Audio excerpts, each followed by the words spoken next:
Maurice, Maine. My name is Ian Ozane, your humble host. We're coming to you live from, I'm just going to fix this.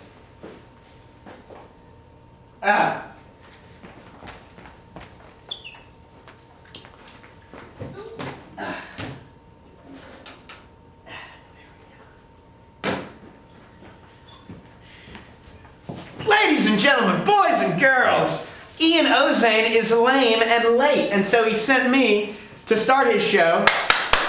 So I'm going to show y'all some dogs. This one is Mr. Kisses. He's real sweet. He's got some cockleburs on him because he's been playing in the outdoors. This one here is Donkey, and you can call in and talk to these dogs, and also you can call in and oh, Kisses, your wiener's showing.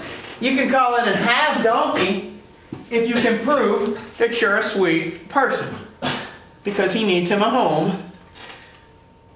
Because I'm tired of him. I'm just kidding, Donkey. You my sweet boy. So yeah, seriously, Ian asked me to start the show, and this is me starting the show. I hope y'all can hear me. I hope you can call in. I'm going to put the number on the screen in just a moment. In the meanwhile, we're going to talk about the election of a toxic green smoothie or a traditional totally green smoothie.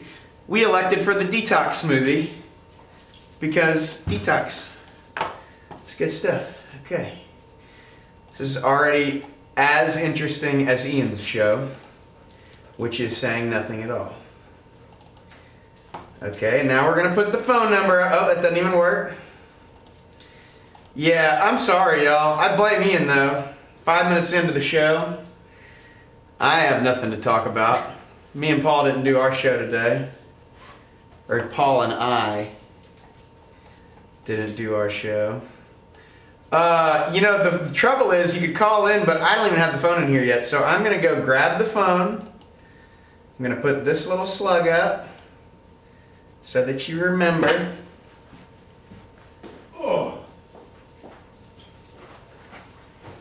Oh, Donkey! I smell your fart! Jesus, Donkey!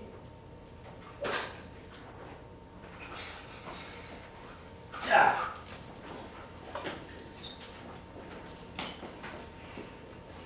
Donkey, your fart stinks. Alright. So we've got the phone. And we can take y'all's call whenever.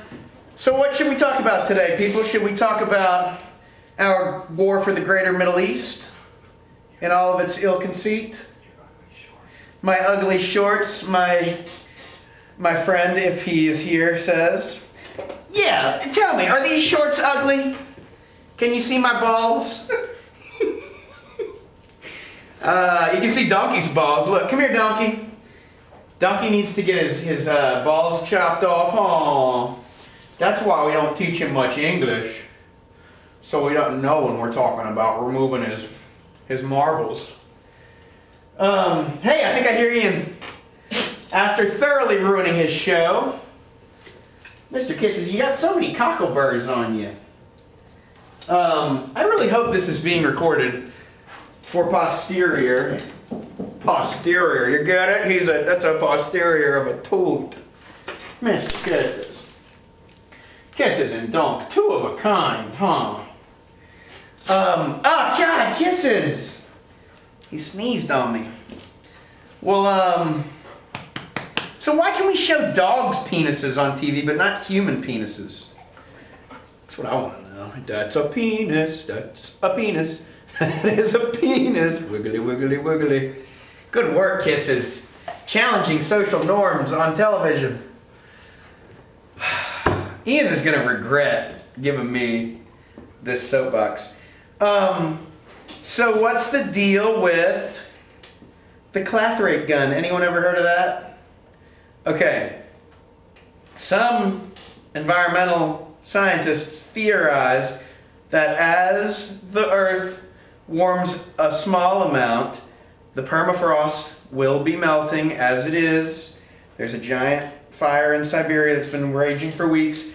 Melting permafrost, which, as we all know, releases more methane, and that this could lead to a feedback loop, which results in the world becoming uninhabitable by humans by 2030.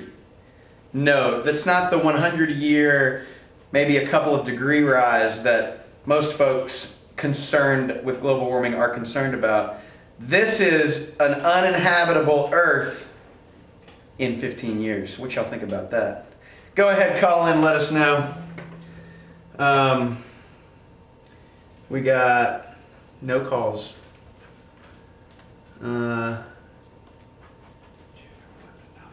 Oh, I gotta put the number up. Thank you, invisible voice. Clone. I'm just gonna say what I'm doing out loud as I say. Live, August 21st, 2016.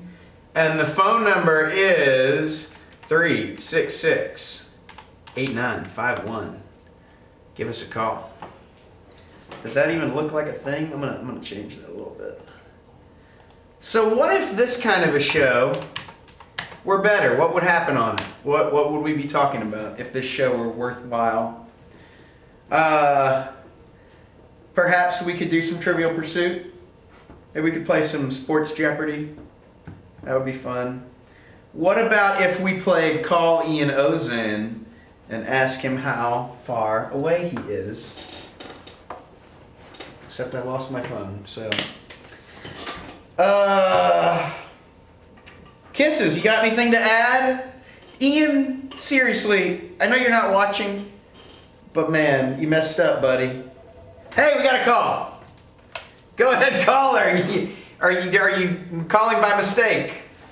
No, sir. I happened to catch the catchphrase which you were talking about global warming, and most of that they spend so much money on global warming, but if you look behind the scenes, the actual pollution by every country it's over the line as far as the atmosphere. The ozone layer is stripped. Antarctica is melting, and the amount of chemicals from industries on a report since 1947 is increased over 2,500%, and they don't put a cap on pollution. And remember, the ozone layer is gone, most of it, and so there's a hole. There's still a hole in it. Yes, it's just like you're getting microwaved. Yes. Well, yeah. I think you bring up a good point. The idea that carbon and the maybe more potent greenhouse gas, methane, are the things of most concern is really dangerous, because then we're not concerned about benzene and hexachlora compounds. I mean, all this crazy stuff that we're allowed to pump in certain amounts into the water supply. It's pretty wild. I mean, the global warming is the thing that down the road looks dangerous, and of course, when we have extreme weather events, some folks point to them as evidence, but I think that's kind of the same as pointing to it snowing and saying that there's no such thing as global warming. But yeah, man, you bring up the best point when you talk about run-of-the-mill industrial pollutants that often go either lightly regulated or totally unregulated. And it looks like Ian is in the studio, so maybe he has something to add. What the hell are you talking about? Oh, well, we're using your time more wisely than you, perhaps. Oh. Anyway, that doesn't take much. Do you have a follow-up, caller? Yes, sir. What I found out is so appalling. The United States military has a program. It's a top secret black ops. You can look on the computer. Somebody blew the whistle. It's called Operation Sky Fold, like a napkin fold. And what they do is they spray pollutants and aluminum over the entire United States, and they were told not to say anything. They're actually trying to kill us off. If you look on the computer, Operation Skyfold. Skyfold. It's not just the United States, it's all over. They get airplanes and they put tanks inside of them, and they spray aluminum and other chemicals to kill us off. And they've been doing it for 20 years. You're talking about you see the contrails in the sky? And so if you look that up on the computer, you'll see where the pilots, some of them came out, the whistleblowers, are probably going to be killed because they talked. Well, I've heard down, and it's that evil. I've read and heard a bit about that, and of course that's one that will quickly be labeled a conspiracy theory, but I got a good friend who has told me, he lives out in the country, and he said he's seen so-called crop dusting flights, often not over any field that needs dusting, and often in weather that would not permit dusting because, it's not going to land where you can predict. So there's certainly questions, and I would err on the side of never trusting the U.S. government. It's certainly not everything that the U.S. government does is malignant, but when you look at where they spend their energy, what is it? It's killing brown folks abroad. It's keeping the petrodollar as stable as can be, even though that's proving to be less and less possible. And it's, keeping poor people down through neoliberalism the world over. It's loaning poor people money at interest rates they cannot afford and locking them into... That is, if you loan them money at all. That's it. Well, the World Bank, which we control the purse strings. Now, here's what I want to do. I Yeah. want you to sit down here because I heard the discussion about the contrails and the chemicals. I'm 28 years old. If they've been doing this and trying to kill us for 20 years, why the hell am I still here? Do you have health problems? No, I don't. Other than standard fat guy problems. But here's my thing with the chemical contrail thing. We've heard this discussion before. It's other than one particular website or one Google search, because I can search Operation, what did you say, Operation? It's Skyfold. Operation Skyfold, and for all I know, Jenna Jameson could pop up. If you're lucky. If I'm lucky. My thing with this is, those are military officers who could no longer hold their peace and had to tell what they were doing to the foliage, kills the foliage. They're spraying aluminum and other things. I would put it this way, caller. I would put it this way. We are more than happy to listen to and respect the opinions of military officers while they are still employed by the U.S. government. We are very often quick to dismiss their claims once they are not, and once they are saying things that are counter to that U.S. narrative. I'm not quick to dismiss it, but I want more concrete. I would like to see more concrete, solid proof that this is actually going on. Truly. To say this has been going on 20 years, there are others who said it's been going on for 40, for 50, for as long as crop dusting has been around, for as long as we've had jet engines that have been able to put some kind of trail in the atmosphere. And yet, I don't see any I don't see any negative health effects. I don't see anything other than... You ever been to Mossville? I mean, obviously that's not from this sort of delivery mechanism. Granted, we have done, whether it's you want to blame it on the federal government, whether you want to blame it on the agriculture industry, whoever you want to blame it on, we as Americans have done enough to screw ourselves over in the health department. But I find it hard to believe that the federal government is spending money to spray elemental metals. Man, the Tuskegee experiments. Here's what I would say. Here's what I would say. I would bet that if we looked to the prospectus of Skyfold and what its aims are, it is not to poison the U.S. citizenry. It is probably to, in some way, mitigate climate effects or in some way control the atmosphere in the same way that we used to try to cloud seed. I would imagine that it comes from a place where they think they're trying to help, in the same way that a lot of our social programs come from a good place, come from a place of morality where we want to help the less fortunate. The trouble is that in the use of these programs, we often get something that is not necessarily helpful. And the programs that, as far as whistleblowing, and you went solid concrete, you've heard about the microwave program that the whistleblowers put on. It's called Silent Weapons for Silent Wars.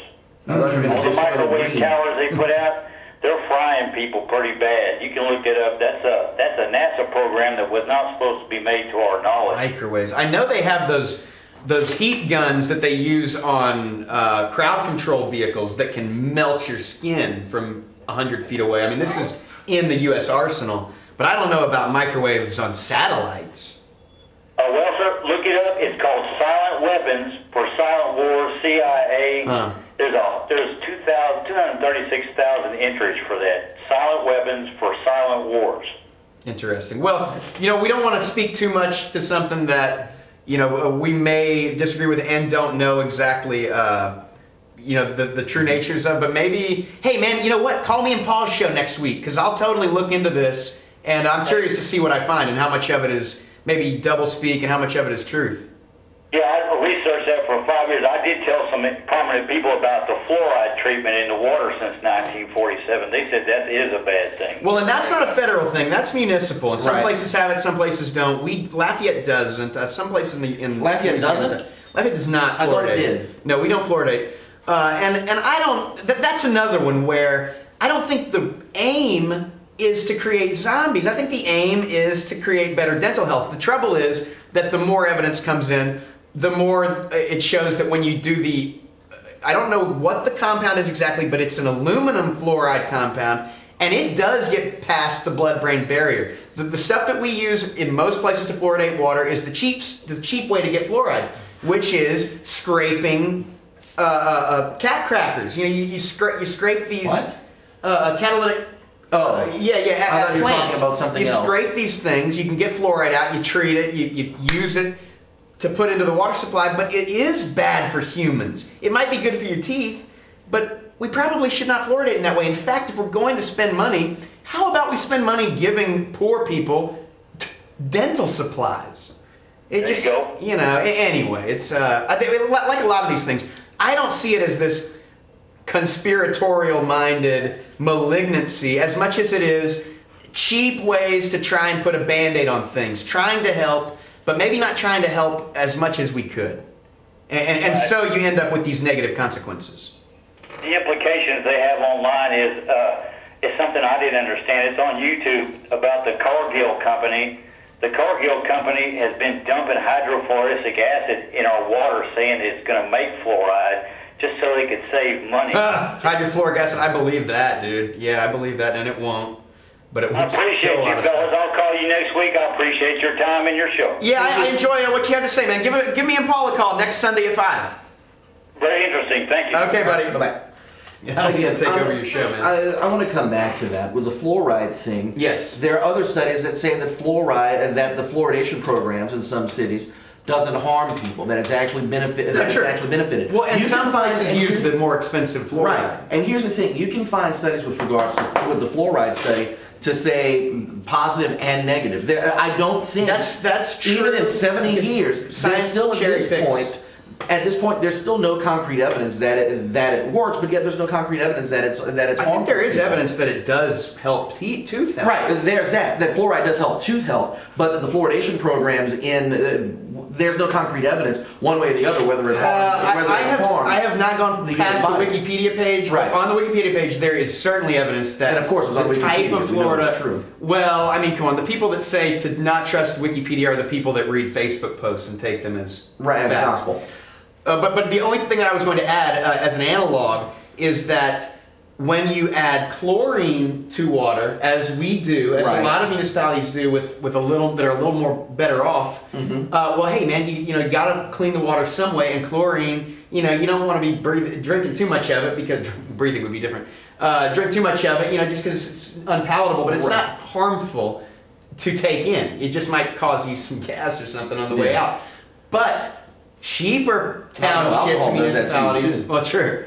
But cheaper townships use what's called chloramine, which is 2% the cost of using the chlorine that is put in, and it is certainly detrimental to human health. And that is done by municipalities, not as some kind of evil plan, because it's cheaper. Mm-hmm. It's cheaper to put that crap in the water so that there's no coliform or E. coli, but it's bad for human health. Welcome to Coast AM, ladies and gentlemen. Shut up. I'm going to run real quick. I'll be back in 5. I'm going to put the dogs up. Wait, I got a question for you. Did you do the proper show intro? No, not at all. I kind of tried and I gave up. Live from the AOC studios, deep in the heart of downtown Lafayette, Louisiana. You see how the live got their attention? It's fun. It's excitement. It's two stupid dogs. I would say Ren and Stimpy, but one of them was a cat. Which one was the cat? Was it Stimpy? Ren. Stimpy was the cat. And now all of a sudden, I've got dog hair all over the place. Now you gotta try and sneak out. Huh? Nothing. My buddy's been hiding. I'm gonna take the dogs back and I'll be back in a sec. Yeah, come back. Let's finish it. Leave the door open. Okay, you got it. Ain't nobody in here tonight. Exactly. Welcome to the show, folks. Sorry for coming in late. I've talked about bad drivers on this show before, and that's our reason for being late again tonight. Folks, if you're going to be on Interstate 10 and you've got to haul cargo, by that I mean you're hauling bedroom equipment in a trailer, please do it after hours when there are fewer people on the interstate. Hi folks, welcome to the show. I'm Ian Ozan, happy that you are here with us. We are live. Why do we have please lower your TV when calling? Oh, it's rotating. We are live. It is August the 21st, 2016. Phone number right there on your screen, 366-8951. Fashionable 337 area code. Call in. Feel free to jump in at any point. If you know the cell phone number, obviously, you can text us as well. As you heard, or as you saw there just a second ago, Jacob doing a great job filling the first 20 minutes of this show. We will be here for about another half an hour. So again, for those of you who do want to stick around and who do want to get in, you may certainly call in.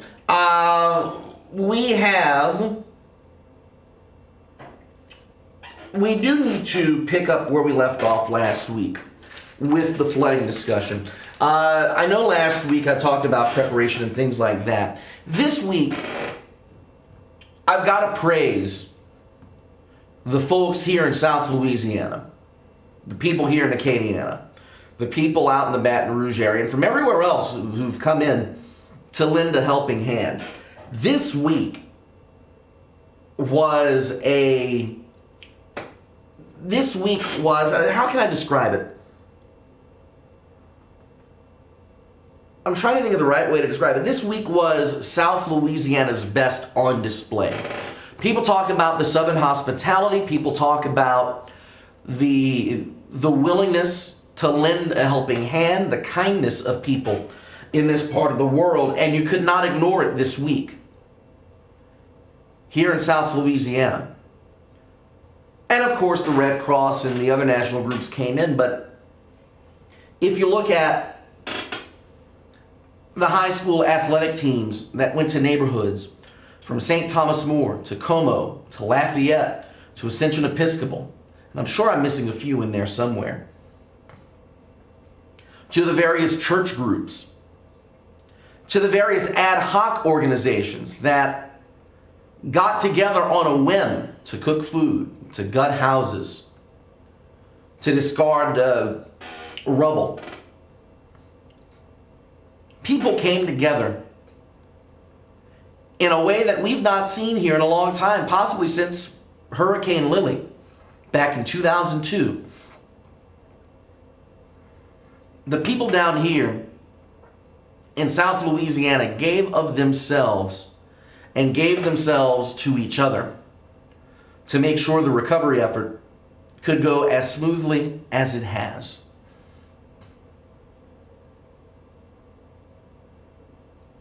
And as I said a second ago, there's no way you could ignore that, unless, of course, you're the national media.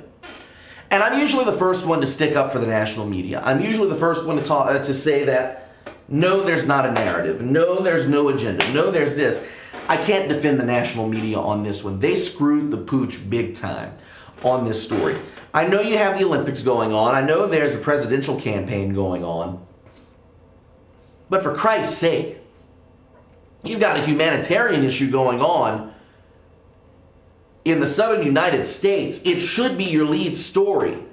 Maybe not every night of the week, but it should have been the lead Saturday and Sunday and Monday and Tuesday at least. But where was it? If it was mentioned at all, it was in the lower A block to upper B block. Even the New York Times had to write a mea culpa, the ombudsman for the newspaper, saying, we dropped the ball on this one. The Washington Post trying to make up for lost time and writing a number of well-written and well-put-together analytical stories about the storm and how it happened, one of which quoting our own Rob Perillo. But it was too much, too little, too late in detailing the plight of the people who had to suffer through, who had to live through the Great Flood of 2016. And I think we can start calling it that now.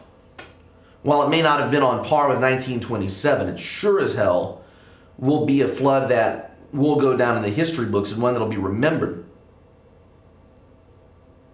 from here on out. One that'll go in the Louisiana history books. Future 7th graders will be learning about this flood along with the flood of 1927, along with Hurricane Betsy, along with Hurricane Camille and Andrew. The national media did not help us one bit. Maybe the response effort would have been better from outside, from the rest of the United States, if we would have gotten more national coverage. Maybe. I don't know. But the fact of the matter is, and again, Louisiana folks proved this week, is that we didn't need anybody. We didn't need the national media. We didn't need a presidential candidate. We didn't need the president to come through and to bring attention. We took care of ourselves. United Way telethon on KATC the other night, raising upwards of $126,000. The United Way, speaking of, with their various donation drives, taking in so many supplies that at this point I'm not sure they know what to do with all of them. People in St. Landry Parish dropping off supplies at the shelters in Unison, Opelousas. Got so many donations again that they were overwhelmed. You did good this week, Louisiana. You did good this week, Acadiana. Be proud of yourselves. In a time where you could have turtled, in a time where you could have just said, screw it, you stood up and you took care of your own. You took care of your people. That, my friends, is something of which you should be proud. That, my friends, shows the resolution of this area, shows the resolve of this area, I should say. It proves that we are, quote unquote, Lafayette strong, and Crowley strong, and Eunice strong, and Lake Arthur strong.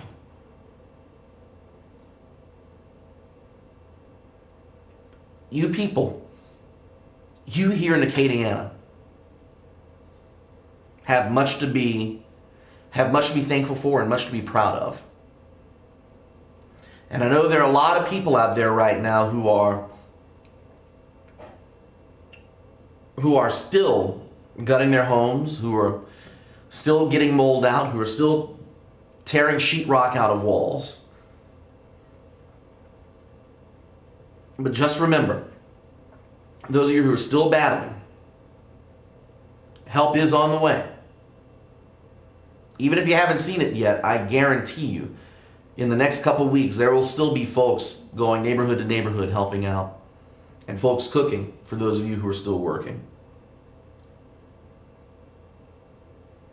We saw it this week. I'm sure we'll continue to see it for another week or two. Again, that's because that's how we roll down here. Now, the part of the flood I don't want to talk about is the political side of it. But certain folks have decided to politicize this flood, decided to make it their own thing. I'll stick with the national side of things, because no matter how you want to talk about, I know there's certain politicians that come to mind where they pop up. They will show their face, they will send press releases, they'll do this, they'll do that. And you may not necessarily hear from them the rest of the year. But in the grand scheme of things, here in Louisiana, you look at state officials, and sometimes this is really the only time they can get involved in something. So I'm leaving state officials out of this next rant. Before we do that, caller, go ahead. Caller. Hello? It's you. Hey. Hey. We had got some water. You got what? I was just going to say, your haircut look good. Thank you. Thank you. Yeah, this is the fresh off the sofa look. Thank you, sir. All right. Thank you. Bye-bye.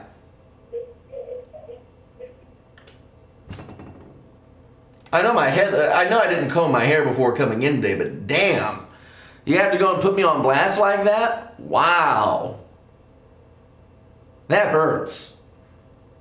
That hits me right here. Yeah, the hair's all messed up, but it is what it is. The beard will grow back eventually, though. Once we get a nice little tan right here, we'll let the beard grow back. 366-8951 is the phone number. Going back to our rant, those of you who politicized this flood over the week, and I'm surprised it took as long as it did for people to start complaining about President Obama not coming down. People asking, where's Obama? Where's our president?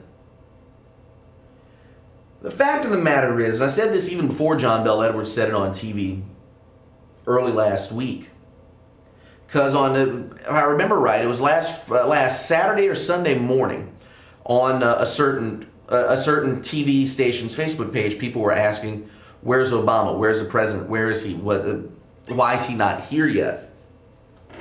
The fact of the matter is, we don't need him here. We don't. The president signed off on the disaster declarations. He mobilized FEMA, got them down here, and made sure that all of the necessary agencies and precautions and everything else that needed to be put into place were put into place. We don't need the president coming down here, taking up resources. We don't need the president coming down here and distracting from the cleanup effort. The same people, based on what I read as well, who are complaining about the president not being here, not all of them, but a lot of them, are the same people who are the first to bitch and moan about the president when he does anything else. These are people who are looking for reasons to complain about the 43rd president, or excuse me, the 44th president of the United States. These are people who are counting down to January 20th because they don't want to see Barack Obama in the Oval Office anymore. To those folks, I say, take your pick. Do you want Obama or do you not want him here? You bitch and moan when he does one thing. You complain about his policies, but a flood happens. You want him here. You can't have it both ways, folks. You can't. I know there's some Obama supporters who have called for him being here because he at the very least would have brought national attention here. While I understand that argument, I don't think even his presence in Louisiana would have made the flood a top national story. Again, you look at what was leading on the big three networks this week, NBC, CBS, ABC. I'm excluding Fox News, MSNBC, and CNN because the 24-hour news cycle, there really isn't a lead story anymore. You tune in, whatever's at the top of the hour is whatever the flavor of the hour is. But you look at what led the big three networks this week, it was the Olympics. It was Ryan Lochte. It was Donald Trump and Hillary Clinton and the bizarro campaign that continues. President Obama visiting Louisiana, while it might have gotten national attention, I don't think would have warranted or would have forced the networks to bring reporting crews or bring camera crews here. The networks would have continued to do what they've been doing since the beginning of this flood, and that's piggybacking off the local stations and getting video from them. All the video ABC has used so far has come from either KATC or WBRZ. All the video that's been used so far by CBS, I guarantee, has come from either KLFY or from WAFB. The video that NBC is using, I guarantee, is coming either from KLAF or from WVLA or even from KPLC in Lake Charles. The only network crew that came down here, as far as I know, is the crew from CNN that showed up here last Tuesday. Again, a day late and $1 short. Those of you who think that President Obama would have brought attention here? Maybe. But it wouldn't have forced the flood to be a lead story. It wouldn't have prompted the networks to send reporters here. Maybe some of you are right. Maybe some of you in Facebook land are right. Maybe the fact that the people here are resilient, the fact that there were few to no lootings in the flooded areas, and the fact that people are helping people, maybe that doesn't fit in with whatever narrative the networks want. Maybe it doesn't fit in the doom and gloom of things. Maybe they can't sexy it up. Let me take that back. They could have sexied the story up. They didn't try to. You want to make a story like this sexy, for lack of a better phrase? You want to make a story like this not necessarily sensational, but you want to catch people? You want to get people to read? Or you want people to watch your news? You want them to see this story? To make it a lead? All you have to do is come down here and interview the people. That's where the story is. The story is not in the disaster itself. The story is not in the flood itself. That by itself is an intro or a break-in. All the networks had to do was take a page from what the local stations have been doing from day one, and that's getting the stories of the real people. To hell with the officials. To hell with the specifics of the flood. Go down to ground zero and speak to the people who are affected by it. You had enough flooded areas to where you could have gone, where the networks could have gone, and spoken to the people that were affected by it. And had they stayed long enough, they would have spoken to the people who would have helped those same folks recover and get back to their normal lives. It's not that the networks couldn't do it, they chose not to do it. That is inexcusable. That gives me reason to believe that maybe, just maybe, there is a network news narrative. I would like to believe there's none, but now I have to even question the folks who work on the national level. But it also makes me, and I hope it makes you appreciate as well, what local news does. A lot of you like to complain about local news doesn't cover this, local news doesn't do that. Some of you are calling, how come y'all haven't come to my neighborhood yet? The fact of the matter is, the folks at all the local stations here, all the local stations in Baton Rouge, did a damn good job of covering this flood. If it weren't for them, who knows? Who knows what kind of coverage this event would have had. But the fact of the matter is, those of you who complain about national news and national attention, forget about that. The local folks are where you need to turn to. The local folks are the ones who have your interests best in mind. Whether it's radio, whether it's television, whether it's a newspaper. That is where your finest coverage is going to come. And this week was a banner week for those of us who work in the local media. Not to toot our own horns, but the reporters who work in this market did a pretty damn good job this week of making sure all the information that needed to get out got out. Again, folks, national media might have helped. National media may have brought more attention here, but I think the world has seen, thanks in part to our local media, thanks in part to international media, thank you BBC, and thanks in part to the outrage on Facebook from local folks. I think the world is starting to see what kind of region South Louisiana is, what kind of people we have live here. And I think they're starting to see that this flood is the major disaster that it is. You're not going ignored, Louisiana, just because you're not on the CBS Evening News with Scott Pelley or the ABC World News Tonight without Peter Jennings. Just because you're not on the major network news doesn't mean you've been forgotten. You've not.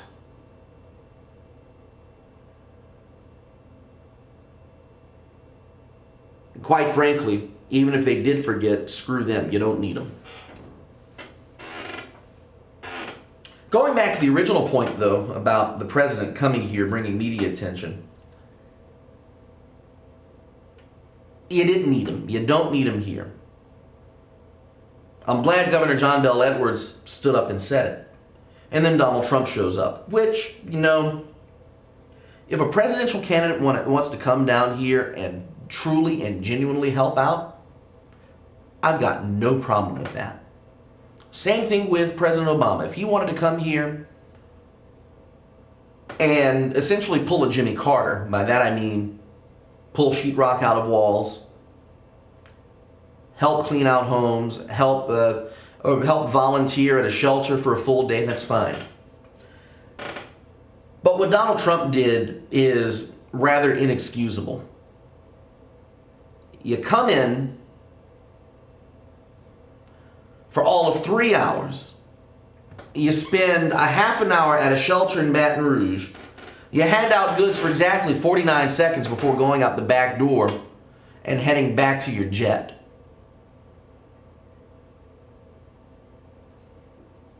I was hoping that Mr. Trump would have been better than a photo op. He was not. When he announced that he was coming to Louisiana last week, it was the first thing that went through my mind. I was like, I hope this is not a photo opportunity for him. Sadly, it was. Caller, go ahead. Huh? What you talking about, Bob? What you talking about, Willis? Oh, I'm not too sure there, friend. How y'all did in the flood, man? I came out all right, thankfully, and I need to give a quick mention to LCG here. Thank you for building that coulee for the Vero School Road extension. If it weren't for that, my ass would have been flooded out. So thank you for that brand new coulee. I survived the flood. Z, who's a regular caller of the show, had some water damage. He's okay. Debbie Z, they're tearing sheetrock out of her home right now, but otherwise, all in all, we survived it, which is all that matters. We got out alive. How'd you fare? That's good, man. You had you some hip boots on or some Delcom Reeboks? Delcom Reeboks. The hip boots aren't fashionable anymore. Huh? You rocking them shrimp specials. Exactly. The hip boots, I don't know if it's because I'm a big man or if it's because, or I don't know what, but those things are uncomfortable, man. I'll stick with the Delcom Reeboks. Hey, you gotta put you a pair and a half of socks on to make them fit. Yeah, that's what I didn't realize. So now I gotta go to Wally World and get me more socks. All right. But man, now we come out good in the flood. We rode it out in a few roads, you know. Hey, you did better than some, because there are a lot of folks who stuck around. They didn't even have a P road to go to.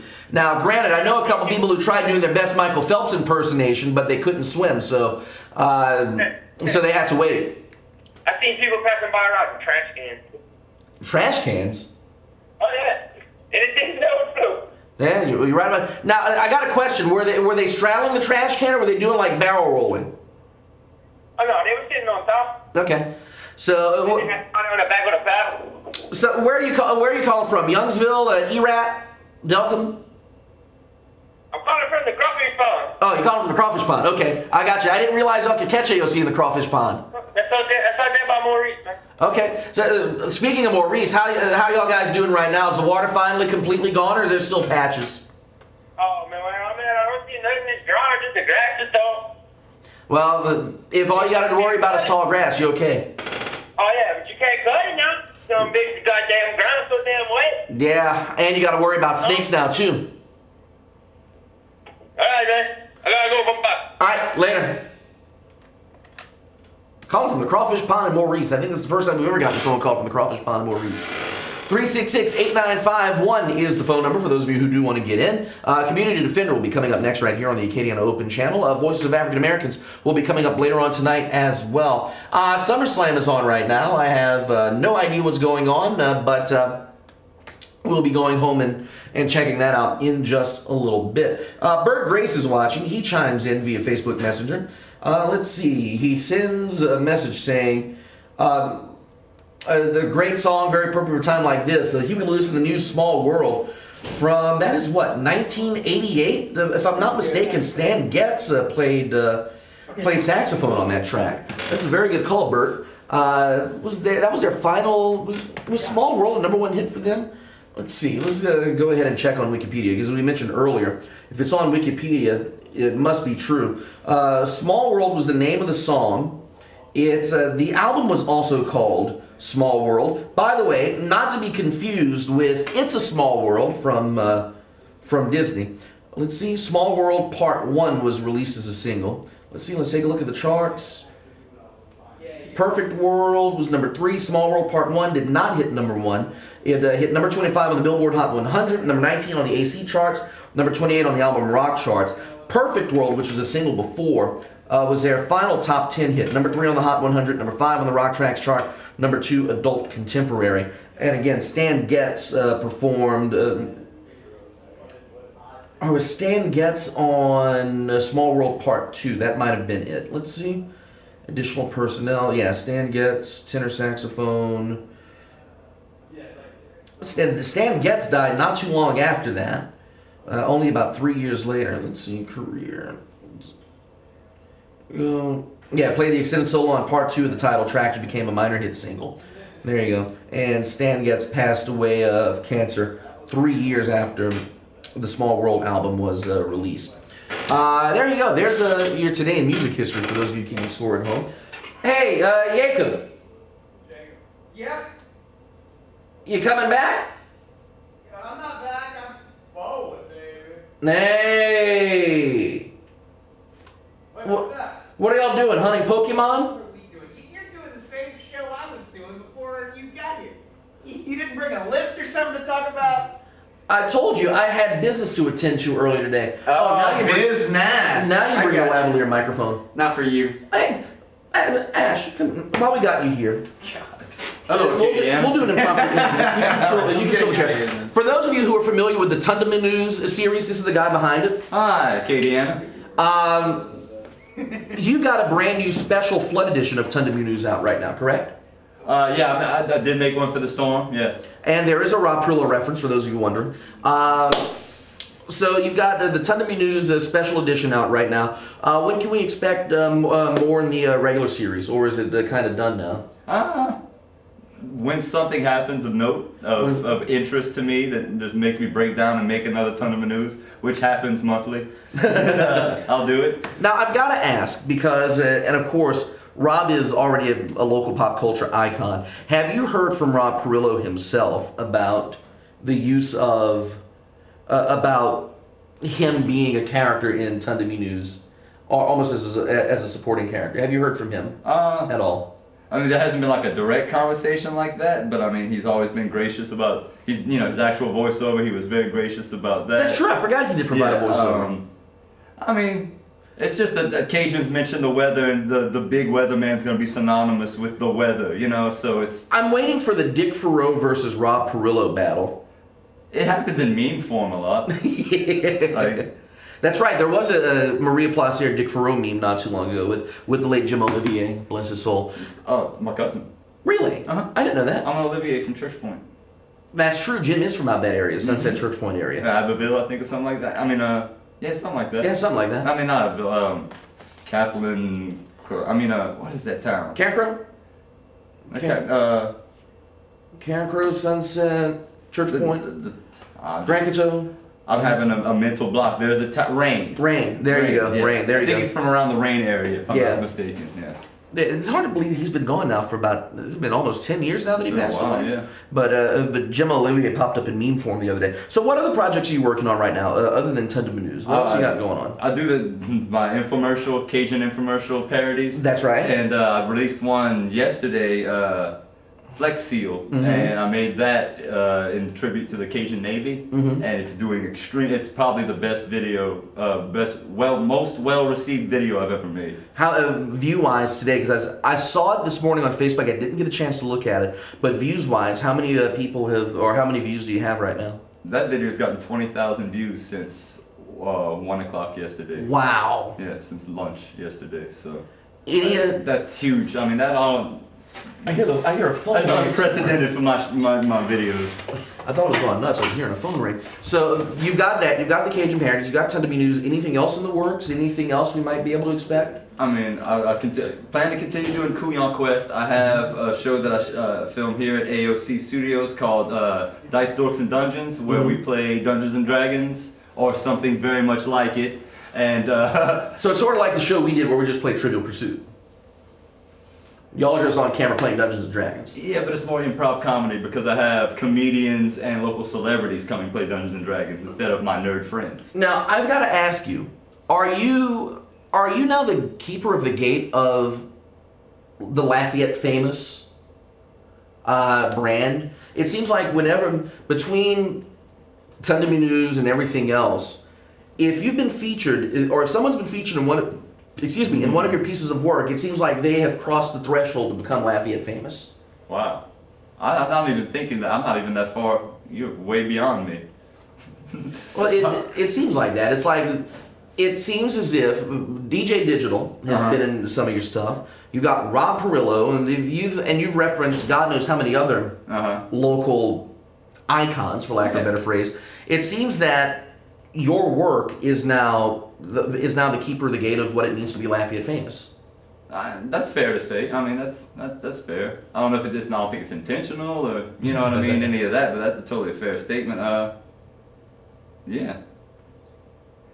My audience, it's weird though, because it's like a pocket audience, where there's this pocket in Lake Charles and there's this pocket in New Orleans. You know what I mean? There's these definite pockets. Because there was some guy who shouted "F you, Rob Perillo" during the middle of a concert in New Orleans, apparently. Wow. Someone wrote on Facebook under, I don't know if it was the video for that particular episode of Sunday News or one of the Rob Perillo memes, but apparently it's gotten around. Yeah. So Rob Perillo's getting that. Poor Rob, he got hit hard. Oh yeah, he did too. Is not in a good way, because I reached out to him. I'm like, hey, you know, I would like to do something. I mean, you know, I'm the guy that, I didn't make you famous, but I kind of made you a household. You know what I mean? Like to associate bad weather with damning Rob Perillo. Yeah. I think I did that. You know what I mean? Like, or helped do that. So let's do something together. Come be on one of my shows. You know, come hang out and have fun. You know what I mean? And you know. For those that don't get that it's a joke and you're a really nice, great guy for this community, you know what I mean? And Rob is great people. You know what I mean? He's good people. And when we found out what happened to his home, it devastated all of us. And again, thankfully, he and his family are getting back on their feet. Yeah, being the weatherman doesn't give you a pass. You know, I mean, nothing gives you a pass. I think, you know, just the luck of the draw. I got a pass, but I've got to extend whatever has been given to me to someone else. You know, I'm looking at ways to help people and at least raise their spirits, man. Like, exactly. Ash, we appreciate it. We've got 10 seconds left. I ain't going to Cowboys, partner. We'll see you next Sunday. Good night, folks. Oh, God willing, the checks don't bounce. We'll see you back here next Sunday. Don't take life too seriously. You're not